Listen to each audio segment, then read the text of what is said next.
Bob Bob and and Weave Weave with with Bob Rob and Steve. Steve. Oh, Dude, and we're back. We are back, baby. back. How's it going, man? It's good. We are on, what is this now? Episode 5? We are rolling. Rocking and rolling, bobbing and weaving, Robin and Steve in. Steven. Yeah. So we're on month 2 of podcast. I have a confession to make. Yes. Started watching Brooklyn Nine-Nine, I don't know, 2-3 weeks ago. Well into season 5. Very deep into season 5 already. Such a Dude, good show, dude. So yeah. underrated. We jumped in season 2, but like this is our second time around, so we kind of know what's going on. But I think we're a full season and a half in. So we're almost in 4 now. But yeah, it's a great show. I would say it's of shows I watched in my lifetime, it's top 5. Yeah. Yeah. Yeah. I'd probably put it up there too. It's just like there aren't really many episodes that cliffhang, which I kind of like. I like hate it when shows cliffhang because then I sit there too long. You gotta click the But next like the whole yeah, episode stinks, and then the thing that makes you want to see more is the last 2 minutes of the episode. It's the worst. yes, it's the worst. I kind of sometimes I even just catch myself watching like middle, like I come in at the middle of an episode of a show and I'll like watch, through the end and then into the middle of the second one. There'll be some boring bridge or some part in the middle, and I'll be like, okay, this is a good place to stop. It's like, why don't I just do it at the end of the episode? Like, You beat the system. but yeah, I like that B99 doesn't really do that too much, and but the cold openers just freaking snag you, dude. Oh, They they're great. snag you. Yeah. Well, what So else? Oh good. yeah, yesterday Purdue lost the national championship. Yeah, How I've do you, how heard. do you feel about that? I know you're probably real heartbroken, right? I'm so devastated. Um, I'm a huge Purdue Boilermaker sports fan. Like follow religiously. No, yeah, no, I went to IU first, as you know, Rob, but maybe some people here don't. But I never really got into Purdue sports. Um, but they've always been kind of better than IU at football. But this is like one of the first times that they were real good at basketball. They handled every team all through the tournament by at least 15, if not 20 points. So I was starting to get disappointed in just, as a fan of basketball. I thought the game was just going to be boring because I thought Purdue was going to smash. But they were just kind of consistently down 10 to 20. So yeah, I mean they hung with them well, but just, I don't know, weren't hitting threes or what. But Yeah, I didn't watch the entire thing, but I heard the game plan was, let Zach Edey get his 30 points and cover everybody else. yeah, And that's what happened. They scored 60 points the whole game, and Zach Edey scored 30, and that was it. And their yeah, big guy almost fouled out, and that's kind of like been the plan. Like you just stand your ground as much as you can until they call a foul, and he's going to get 30 points. But yep. yeah, did you hear my dad went? Oh really? Yeah, because he went to Purdue for 2 years, or maybe just 1 year, and then he He went transferred to to the NC NC State. State game. I did see that. Did he go to the Final Four as He went, well? Or yeah. of So when you course, buy dude. Final Four tickets, you get all of them. You get Mhm. all the tickets, and so you can choose which games you go to and sell the rest of them. But his brother went to Purdue, and so did his brother's daughter, and so there was like a whole bunch of them there. And so as soon as NC State and Purdue, and he's like, "Well, one of my teams is going to make it to the championship. I might as well go." Yeah, And so he hopped in a car. It's like a 6-hour drive, and they made a long weekend out of it. that's so cool. Did yeah, did he stay out there in Glendale? Yeah, so I don't know where he stayed. He's going to be coming back today sometime. Hopefully, he doesn't drop in on the pod, but we'll see. That'd be epic.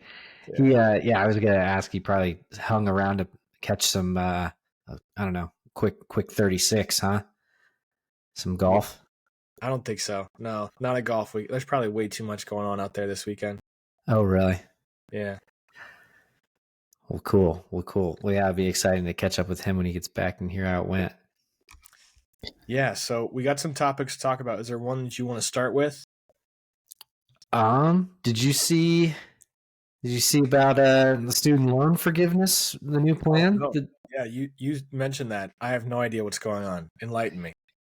Well, since Biden took office, he's had a couple of these roll out, and the first one was forgiveness of loans for people who have been paying for 20 years or who are in public service, right? Like whether it's being a teacher or working for the government in some capacity as like a social worker or something like that. So it didn't impact a whole lot of people. Um, but he just came out with one where if you let's see, if you have paid more interest than your original balance, or if you've been paying for 20 years period.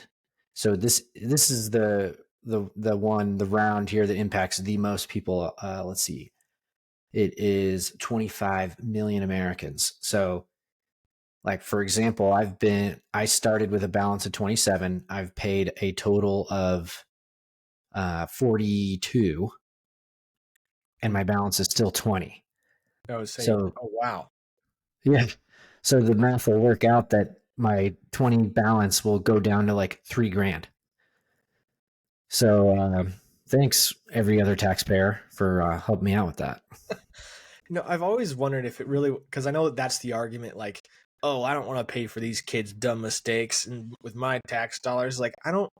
Is it really them paying for it, or is it just a write off of a debt? Like, it's not like taxpayers funded student loan money. Some banks made a decision to do that. I don't know if it was the Federal Reserve or who did it, and now they're not going to make as much money back as they thought they were going to on student loans. Really don't think Right. that it's going to increase taxes or takes tax dollars away from rebuilding streets or whatever they think their tax dollars are doing, aside from funding wars. Um, but I would argue that I don't know enough about politics to know for sure what's going on, but I would argue that it's not taking tax dollars from something else to pay off student loans. Yeah, it might be, and it's above my head too. Maybe it's like in one pocket out the other type thing because these lenders that earned interest off us have paid tax on that, right? So maybe they're saying, hey, I don't know, we need to be reimbursed for the balance that's left because we've paid taxes on the interest we've earned. I don't know how exactly it shakes out, but I mean, it's pretty black and white to me. They've gotten 42 grand and only 7 of it has paid down my balance, right? So that's like 35 grand of profit. Um, that's just me. A lot of people probably have it worse or maybe, are haven't had a lower interest rate and it's not as, they're not as in the red as me, but yeah, it's pretty wild to think about it. But I I know mean, this you also change. mentioned the public service loan forgiveness program, and so my wife is in that, and they actually took it away 2 years ago. So Oh, really? yeah, so it was kind of like you have to sign up by this date, otherwise you won't qualify when your 10 years hits or 5 years hits or something. I think it's 10 years. So the program was if you work for a nonprofit or a government entity or some Mm-hmm. kind of public service position or company, then after if you do that for 10 years, your student loans will be forgiven. And so the big hospital down here in Orange County is technically a nonprofit organization. And so if you work there for 10 years and have student loans after 10 years, you're supposed to get them forgiven. But I remember we got word of it and it was like the registration thing was in 2 weeks. It was like, oh my God, we got to do this right now. And so I'm sure there's a lot of people that missed out on that. Yeah. So, if you worked at a nonprofit or for the government and didn't know that the deadline was coming up, you could miss it, and it's gone now. It doesn't matter where you go. Um, Yep. and if you graduated after that happened, you couldn't register for the program anymore. I knew a girl who's a teacher here in Ada County, and that happened to her. She just like didn't know about it, even though they emailed her 10 times, like they Right. were emailing me. She just missed it. I mentioned it to her, and she's like, "What are you talking about?" And then come to find out a couple weeks later, she's like, "Not only did I miss it, but I mentioned it to all my teacher friends, and no one knew about it except for like one girl." And she's like, "You guys didn't know about it? They emailed us." Like, Uh, so like so many of them are just they just missed it. And, It was pretty wild. Like, I mean, because I stay on top of that stuff, and like I said, I only heard about it 2 weeks before the registration was over. So I don't know what they did where people weren't talking about it, or they only sent emails and had them go to a spam type junk box or something. I don't know what it was. They were probably trying to get people not to register for it.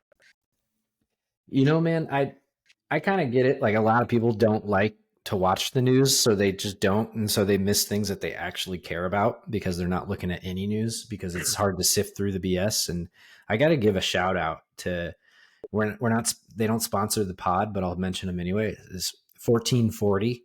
Have you heard of that? It's like a No. daily morning newsletter of unbiased news stories across the world. So they talk about local politics in United States politics. They talk about world news. Everything about every war is in here. What You kind know, of media is it? Is it writing or video or? it's an email newsletter every morning. Okay. Yeah, I'll forward you one. But I I just found it because I googled most unbiased newsletter. World News newsletter, and this one and like the Morning Brew, and there's a couple others that are pretty popular, but this one just sort of scored when I was researching it. It kind of scored the best on being completely as unbiased as you can get. So if any Yeah, I'm one listeners of know of those. any others, I'd be open to hearing it too. Yeah, I'm I one of love those that finding I that kind of stuff. avoid the local news as much as possible, just because it's Oh yeah, always so much doom and gloom. Like, what's the worst thing that happened in your area this yeah, week? And it's just it's difficult to watch. It brings you down. It hurts your mental yeah, capacity. It's just I couldn't do it. yeah. In California, it's all like dog attacks child Well, it's the same and thing. I talked to my mom kidnappings. in Indiana, and she watches the news, and she's like, "Did you hear about this on the news?" Like, no, I didn't, because I don't want to know. Like, I've watched the Boise local news a couple times. Dude, it's so boring. It's like, oh, this guy had a fire in his potato field. It's like, oh, like that's so crazy. Oh man. so what was the lesson learned? Oh, so there's a new student loan thing, and you may or may not qualify for it, but it's not passed yet, right? So it still has to pass some Yeah, it's government got to stuff, pass. but It's it got could to be good pass. for people our age who still have student loans. Mm-hmm. Mm-hmm. Yep. Yep. Or if anybody's been paying for 20 years, it's another round for them to have a chance if they miss the first one. I think That's student loans is crazy. definitely one of those things that needs to change. I think that and the healthcare industry are the two biggest issues in the country right now. So it was like, I think that the same thing with healthcare, student loans is like the students don't really know what they're buying when they do it. And so I Mm-hmm. think that's the biggest issue. Because same with healthcare, like you don't pay for it, your insurance pays for it. A lot of time you don't even know what the cost is when you sign up to go get care. It's just I need this care, I go get it, and your insurance gets billed $10,000, and you end up paying $1,000 of that. And you go, oh my god, I have to pay $1,000 for this.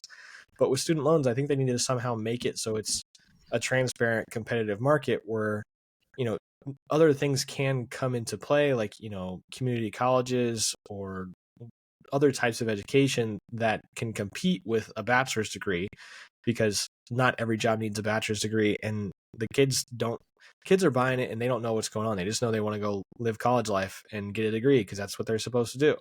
But how would we make it so that they actually know what they're buying and know what they're investing in? Dude, I was just talking with my dad about this the other day. Because he helped me fill out a lot of my student loan applications because I was 17, didn't know anything about anything. And I and we were talking about how like when you buy a house, this, like when you go to sign your closing documents or even just sign for a mortgage before closing day, you're seeing that sheet that breaks down, this is the purchase price, your total loan balance, this is your amortization table, and you're going to pay X amount. If you do the 30 years, you're going to pay X amount in interest. It's like right there. And student loans are like buying a car, which everybody knows buying a car, lending is sketchy and like, can be somewhat, it's not transparent, right? It's not super easy to kind of understand, if you're not dealing with it every day. And that's how my college loan application was. I never knew that paying I was going to be paying 500, 600, 700. I'm like up to like 758 a month right now. and because I did like the graduated payment over time, but it's wild how much I've paid, and they like that was never put in front of me as like, hey, if you do regular payments, it'll be this much interest. If you do graduate, it'll be this much, and this is how much interest you pay over time if you take the full seven. There isn't even like a term on it. It's not amortized by like a length of time, like a house. Right. It's so open ended, and now I see why, because they just make so much interest off of you. So, the form you're talking about on the mortgage is called the loan estimate form, and that was Mhm. a big issue when it came out. I think it was in like 2008 or something. From Obama, right? Yeah, After the it was the crash. best thing I think Obama did because it made things so much easier. I know everybody hated it when it first came out because there was this old form called the HUD that everybody liked and it was in all the systems, but the loan estimate is so much easier to read. And a client can understand it. I can like tell people, okay, this, and this, and or I just say, go look at your loan estimate. It'll all be right there. And a lot of people get that. And so I guess, I mean, I don't know, like, well, it was the Tilla Respa integrated disclosure is what happened when it came out. And so they took two forms and made it one form and easier to read. And maybe they need to do something like that with student loans where there's, two forms that are very important in telling you how much you're going to pay and when you're going to pay it, and just make it easier to read with more white space and bigger numbers, because that's really what the loan estimate was. Yeah. No, I think that would make a huge difference. And, for people who haven't been watching YouTube for the past 4 years to know that college is a scam, right? They'd see that and be like, wait a second, I'll be paying how much for my brother somehow figured it out. The one I was talking about last time, that's the only one of us who didn't go to school. He went to college for one semester and then saw, the statement at the end of the semester of, what, I owe $11,000. That's going to take me. He was thinking, 500 bucks a month. That's going to take me with no interest. That'll take me a year and a half. I don't. That just means I have to work more hours at my job when I graduate to be able to afford the payment. I don't want that. I'll just get a regular job. Oh man! And now he's the one with the least debt. It's so wild. Yeah. It's financially free just by eliminating expenses. He could literally work at GameStop and owe more in taxes than me. Wow. Another thing that just reminded me of, have you like had your student loan payments reviewed? Because you talked about this graduated payment program, but I know you can do Mhm. like income based repayments and stuff like Yep. that. But because you signed up for graduated payments before, you can't switch. No, that's not the case. So I did the graduated payments when I, like, basically right when I graduated from college, because my payment was like 525 or something right when I graduated, and it was going to be like that for like 11 years. And at the time, that was really tough for me to do because I wasn't making a ton out of college. So I did the graduated program because I only had to pay 150 or 175 or something a month, and I tried to just like pay 250 or 300, whatever I kind of had. And then each year it would go up by like 25 bucks. Um, so every 12-month period, they just send you a notice it's going up by $27 in December. So yeah, like, once COVID hit, then the whole forbearance option came through, and I just jumped on that because that was right when we were working with you to buy our first house, and we were like, we can put this in forbearance and help with paying the mortgage, and also maybe it would not show through on my DTI potentially. I can't remember, but yeah, it just sort of made sense to do that at the time, put that money towards real estate. And there was like 2 years of no interest, and then it came out that they were going to start canceling student loans. So I just stayed in forbearance because I'm like, I was just sort of crossing my fingers that even with interest still accruing, that I'd get a bunch canceled. So it kind of didn't make sense to keep paying. So I had quit my job so I could just say on um the income driven, whatever you just said, I qualified for that because I didn't have a job, technically, like a W-2 income. So I still qualify for that income based, which right now is $0 income on paper. So it just made sense to stick with that and wait this out and see if Biden pulls through on it. So yeah, I have to start paying again in like 2027 if So this doesn't go your through. graduated payment starts again in a few years. Yeah, and those like annual increases of whatever it was, $27 have continued. So now I'm up to like 758 Oh wow. is what I'm supposed to pay every month, but it says your next due date is December 1st, 2027. So Huh. Interesting. yeah, it just doesn't Okay. make sense. If I get a lump sum of money somehow, it doesn't make sense to pay that off, right? I'm not Right. incentivized to do that because there's a chance it could go away. And, it's only 5.5% interest. So it's like, it makes more sense to invest that money than to pay this off right now. Right. Yep. I think that's the same thing a lot of people are saying. All right.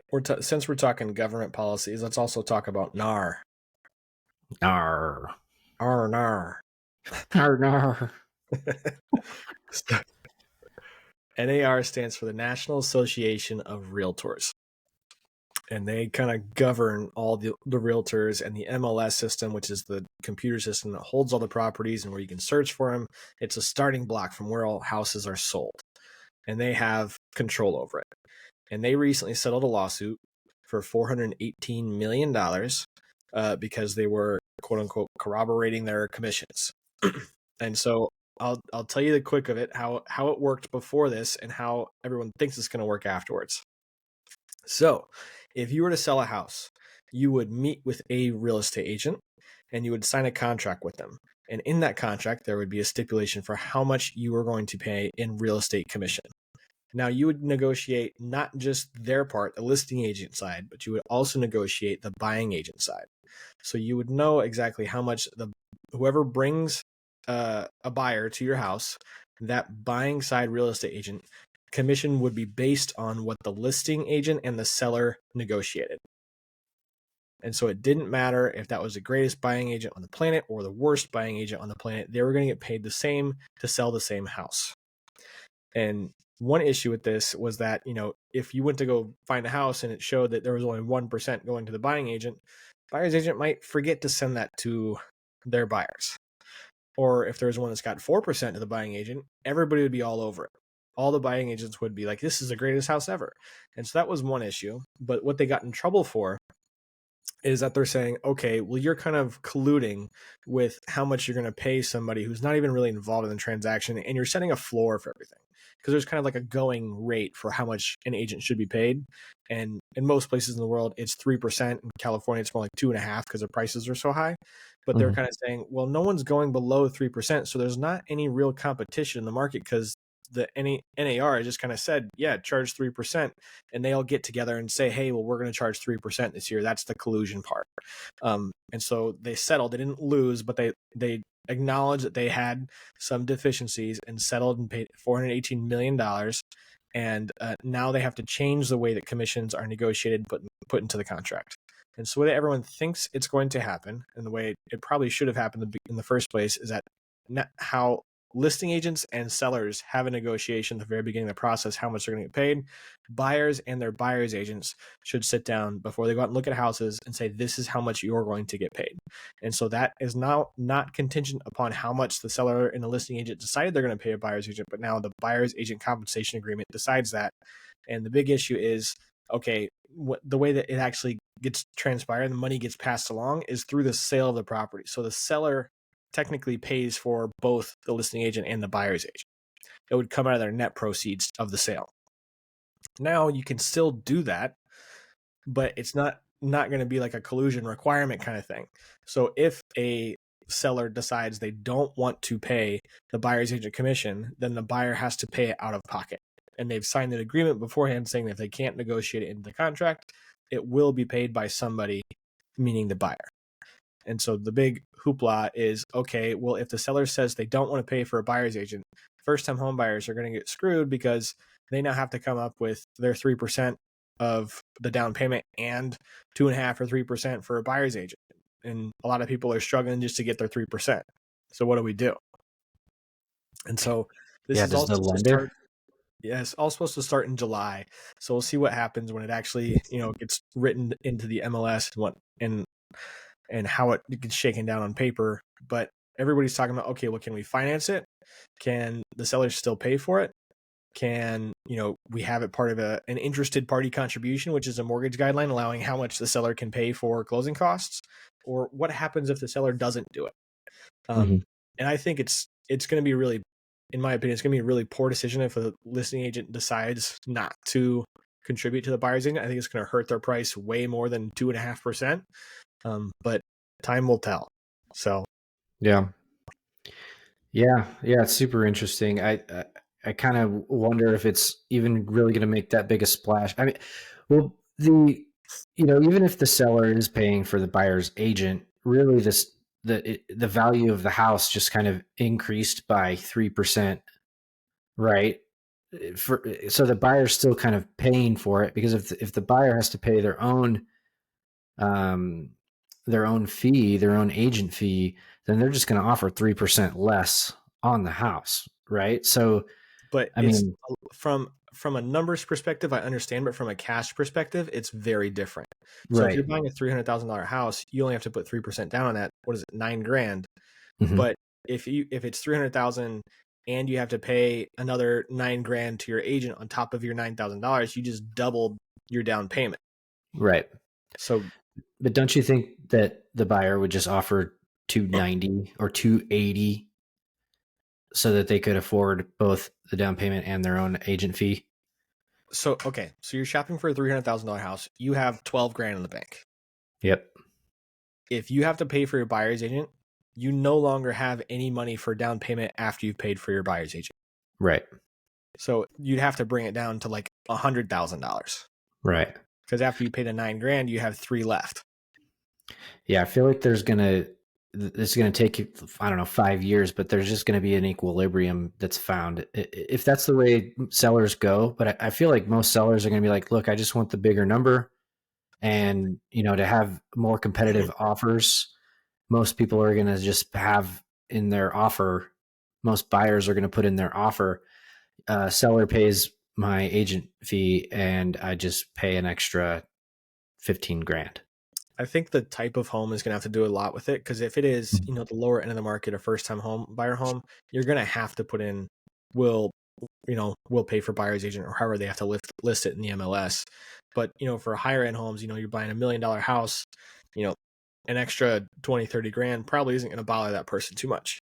So I think it's really going to vary depending on the type of house. And also the same thing for investment properties, because for investments, you already have to put down, 15% if you're doing conventional financing. So doing another 3 is not a huge deal. But I think right now, first-time home buyers are 50% of the market. Mm-hmm. So if you're going to not put in a buyer's agent compensation, you're writing off 50% of the market if that was part of the market you were looking for.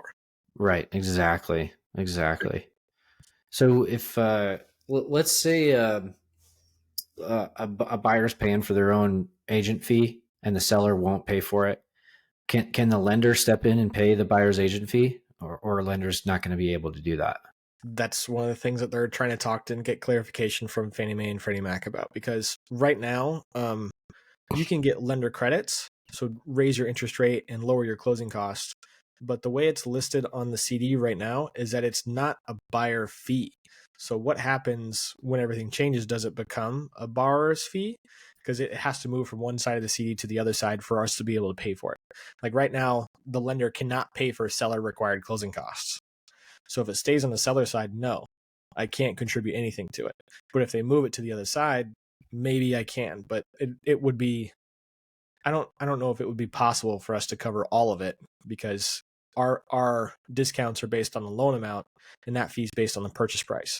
So for us to cover a 2.5% fee, we'd have to cover, give them 3 or 3.5% in a discount, which would probably equal over 1% in rate, maybe 2% in rate. But we'll see what happens. I think the biggest thing that came out recently was this interested party contribution thing, saying because so for right now, let's say FHA loans, the seller can only contribute 3% of the sale price towards the buyer's closing cost. And so FHA came out and said, okay, the buyer's agent compensation does not count towards the interested party contribution 3%. So they can do that separate from the 3% towards closing costs. But we're still waiting for Fannie Mae and Freddie Mac to say what they're going to do for conventional loans.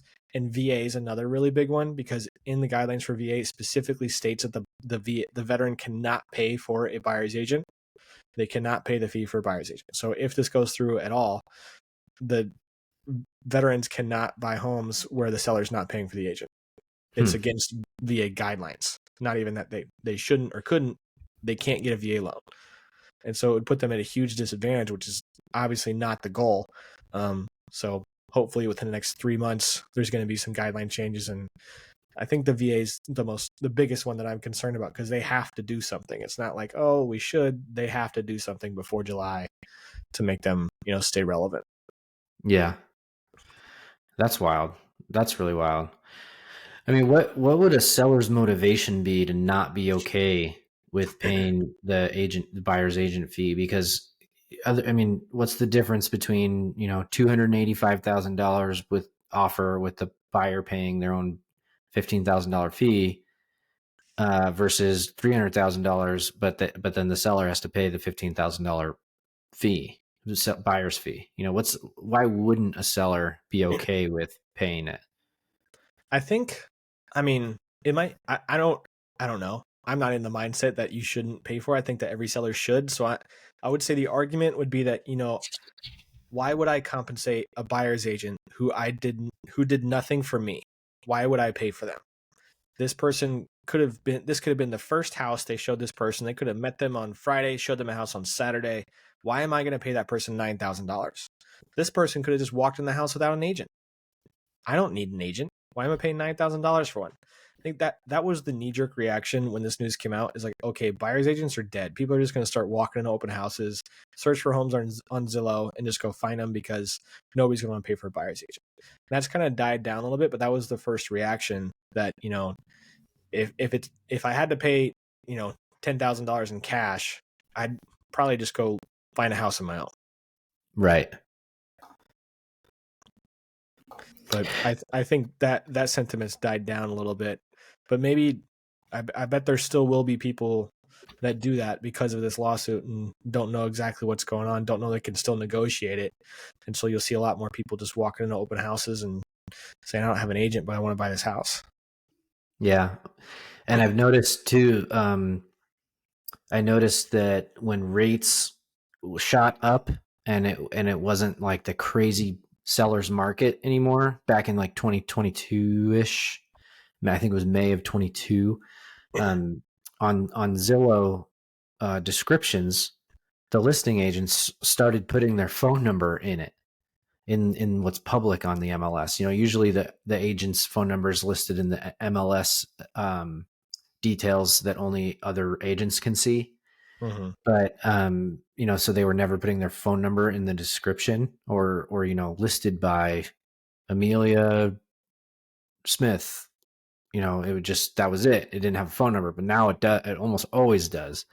So sometimes I'll see a listing on there and on Zillow, and I'll just call the listing agent directly to ask a couple questions, because there's been a couple, that are owner carry or something that seems doable to be able to do without an agent. So I've reached directly out, and I feel like they're putting their number there so that they can get more double ends, which is when the listing agent, they bring on another agent in their brokerage to help the buyer write an offer. A lot of them won't even bring in another agent. They'll just represent both sides. Yeah, that's not very common in Idaho though. But yeah, that's called single agency. So a double end is when one brokerage manages the buyer and represents the buyer and the seller. And there's two types. There's single agency, where the same agent represents or works between both, but then has neither's best interest in mind, right? They're just brokering the deal. And then there's dual agency, where there's different agents two agents in the same brokerage, one representing the seller's best interests and one representing the buyer's best interests. And they have to abide by certain levels of confidentiality and stuff, and try to negotiate a deal. And in both cases, the brokerage will amend their agreement with the seller. So instead of 6% overall, they do 4.5% or 5%. That way the brokerage gets more money than they would have, and two of their agents get to eat.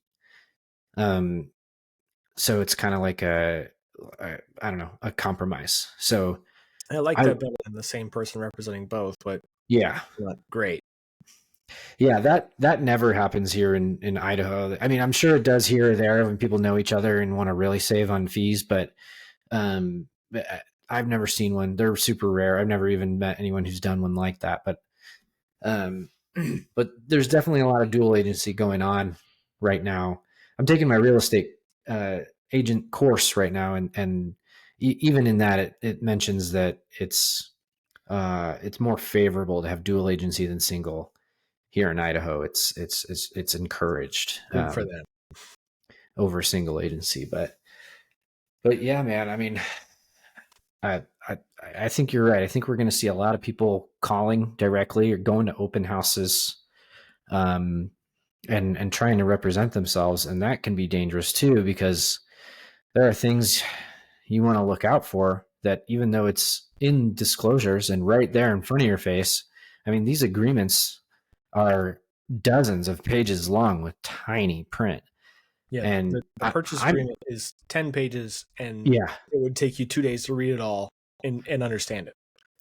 I'm pretty familiar with them, but sometimes when I'm looking for a detail, I struggle to find it because it's so tiny and nothing stands out, So it's like I was up late the other night trying to look at looking for my closing date on a deal that we're in contract on, and I'm like, where is this closing date? And I realized it had like trailed onto the bottom of a page somehow. So, even details that should be big, bold, front center, right there. It's a legal contract, and it's one of the more complicated types of legal. It's not an operating agreement for an LLC. It is, a detailed agreement. So I think even on top of that, there's so much that goes into a real estate transaction. It's not just sign an agreement and go here. It's like you need to get contacted with a good home inspector. You need to get contacted with a good loan person. And you need to make sure that you hit your timeline so your EMD is not at risk. And someone has to keep track of all that stuff. And if you're not properly represented, then you can be at a lot of risk, or you could buy a house that wasn't inspected properly, and that's an even bigger risk. So I think even if you had to pay for it out of pocket, I think it'd be worth it just to protect yourself from enormous losses in the future. Yeah. Oh, absolutely. Couldn't agree more, man. Yeah. But all right. Well, that's enough about NAR. I'm sure we'll hear more about them soon. I think Fannie and Freddie is going to come out with some guidance on what we can do about it. But until then, NAR. All right, so we talked about this other thing today, balance, work-life balance, and you sent me something, probably a reel, but do you remember what the reel said or what the message was? Nope. Okay. I remember it triggered me hard. and so I remember what the message was. I don't remember who said what or what it was about, but it was probably something. Okay, I'll just give you my experience with this. So I have a lot of top producers that I've heard, and they're at this super elite level and they're mega wealthy, and they said, well, when I was really grinding, I spent 15-hour days, 20-hour days doing this. I grinded every day of my life, and it cost me my family. Don't do what I did. And they're always talking about don't do what I did, but they're at the level that they're at. And one of them is obviously not the best example, but Jordan Belfort. Yep. So he says, don't do what I did, and you should not do what he did, because he did a lot of illegal things. But there's other people in the mortgage industry who tell me the same things. I got here because, I made myself available 24 hours a day. I would answer at midnight for agents when they call me needing a pre-approval letter, and I just did it.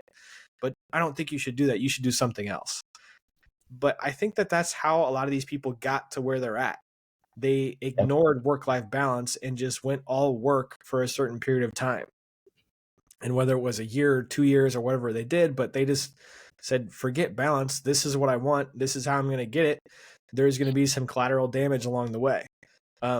There's a couple people who are directly against this that I support. Not that I support what they do and stuff, but I support the message. Like Alex Hermosi, like he says, I don't have any hobbies.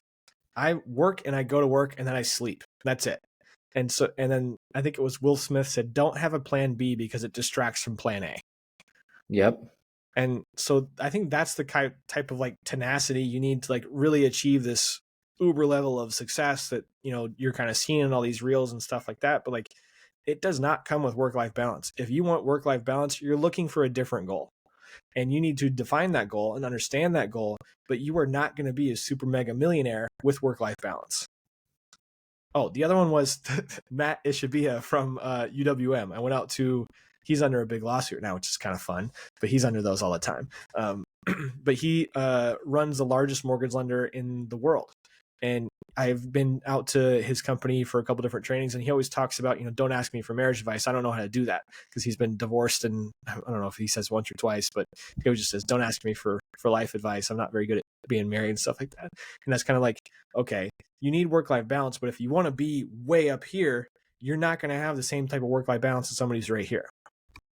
And I hate people that preach, you know, you need to have work-life balance and you're still going to achieve this crazy level of success.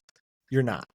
If you want to work 20-hour days, you got to understand you're not going to have work-life balance. Let the people in your life around you know that you're not going to have work-life balance. And if you do want work-life balance, if you do want a personal life, if you do want positive relationships, understand you're not going to be super successful. And that's okay. You define your own level of success. You define what success is. Mm-hmm. Yep. There. I'm off my soapbox. One of the repeating sentiments I see on guys that talk about that kind of stuff too is that it can be, like you said, temporary, right? And whether it's 10 years or what, but I keep seeing posts of reels of guys saying like, dude, just disappear for 6 months. That's it. Don't go on any guys trips, miss those bachelor parties. Don't go to the bar single time. Don't drink. Cut your workout to like 30 minutes a day. Don't watch TV. Don't go out to dinner. Don't go on dates. Like, just disappear for 6 months and deep work, focus on you and watch what happens.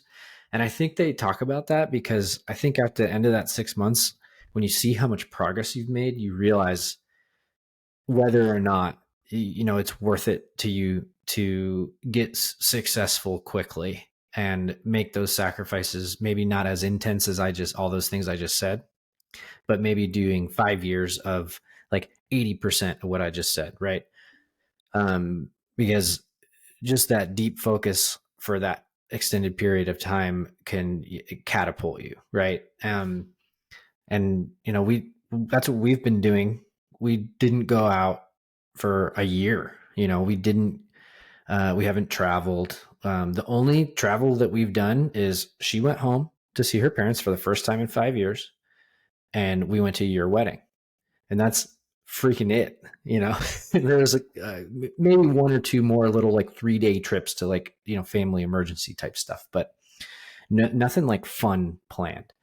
And we haven't wasted a dime on frivolous stuff or like life enjoyment stuff. Every dime has gone into investing in ourselves and in our new businesses and all that. And it's not like we're super rich, definitely not, but we're way closer to getting there than we were 2 years ago when we were working at our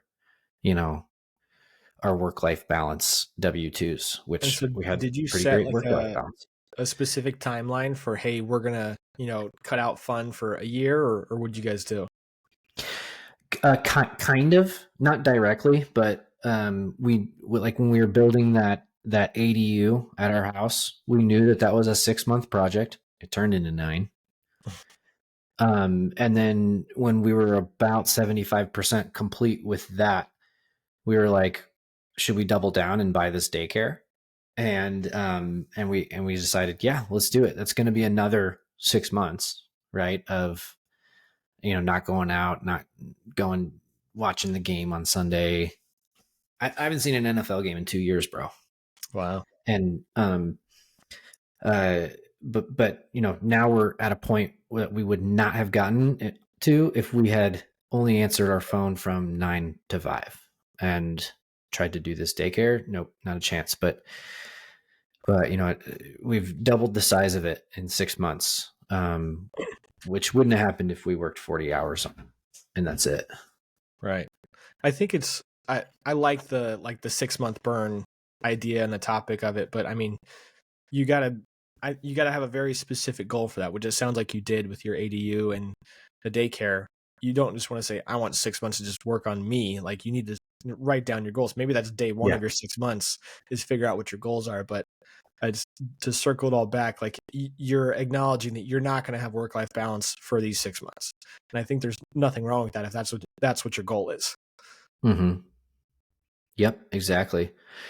And I would say, like, if you have kids, if people are listening to this and are motivated to try it, there's also one additional thing to consider that I think is a major key decision maker, or part of the decision on how to handle this sort of reverse sabbatical, which is if you have kids and they're young, right? Now, if your kids are in college, perfect timing. They're gonna freaking call you, right?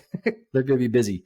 If your kids are 5 and they need to learn how to ride a bike and they're going to kindergarten soon, and then maybe timing isn't quite right. But my son's 5, and what we kind of did was, hey, we're going to be available all the time, but and be working. And we missed a lot of bike rides with him, and we missed a lot of things that we could have done with him, but we're making sure that he's not just getting zero value. You can bring your kids into this stuff, and he's learned a ton more than any other random normal 5-year-old has learned about owning businesses and being entrepreneurial. So, like, there's a huge value on that rubbing off on him, that we're seeing. So, every family's different, but obviously family is always first.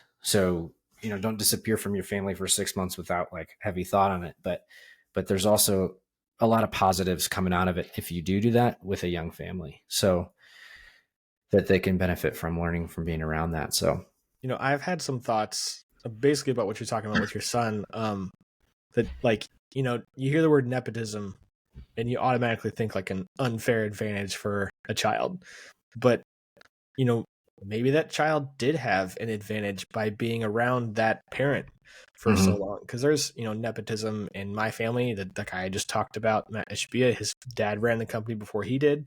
And I think that you learn so much just by being around people who do something. Like, I learned about running restaurants because my dad ran some Papa John's when we were younger, and about, like, the hours that he would have to work, the type of work he would have to do, the fact that he would do things at the store, like, so you can't manage people and expect them to do things that you would never do, and stuff like that. Like, I learned that because of being around my dad when he was working. And so I think that nepotism isn't all that bad because there's a certain understanding that they're going to at least know what their parent did when they were working there. So, not to say that nepotism is great and everyone should do it, but I think that, there is a case to say that, a child of someone who's successful will have a better chance of being successful than someone who didn't. Yeah. And we should come up with, maybe there is 2 different words for this and just we aren't smart enough to know about it. But I feel like there should be 2 types of nepotism. There should be the type that is merit based, right? That's like, hey, like, I worked at this construction company where this guy started it and then he got 70, and his son wasn't interested in running it. His other son wasn't interested in running it, and his daughter, who was like worked at Macy's for 10 years in their like corporate side, she was down to take it over. She knew nothing about construction. And then, her son, who's my age, was around the construction business for like 5 years before he came into it. And he like soared to the top of, and he deserved it. So I'm not casting shade. It's just kind of an example I had where, there was the daughter who took over was not like a construction professional, didn't know a lot about construction. Kind of the nepotism there was one type of, well, her dad owned it, so it became hers. But then her putting her son into it when he was like 16, working in the summers, right? And then, he went to a 2-year college program so he could graduate sooner, and was just involved in it from the time he was 16. So by the time he was 27, he was like a VP. Maybe it should be like opportunity based. No, I don't know if that's the case. Like not necessarily, because I feel like the nepotism that everybody hates is when they're given handouts. Like, hey, Right. you're this person's kid, so you get this. But maybe if you're this person's kid, so I'll give you the opportunity to prove yourself. I think that might be a better way to go about it than just the straight up handouts. Yeah. Let's call it nepotistic merit based achievement, and then Like just rolls off. undeserved nepotism. Yeah, Yeah. Because everybody knows that guy who's like, oh, I'm going to bring my brother in and run marketing. And like that dude was like, a roof salesman. And it's like, that not even related, but he got that job because his brother owns the company. right. Um, so, so yeah, there's definitely two types, and obviously the bad type kind of ruins it for the good ones. It's the bad apple, right? Yep.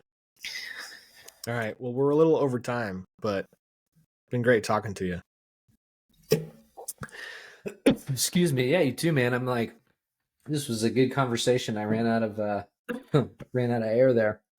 Um, but yeah, looking forward to catching up next week, brother. Yeah, for sure. Thanks for watching, Mom. See you, Miss T. Bye, Dad. Bye. Bye, Mom.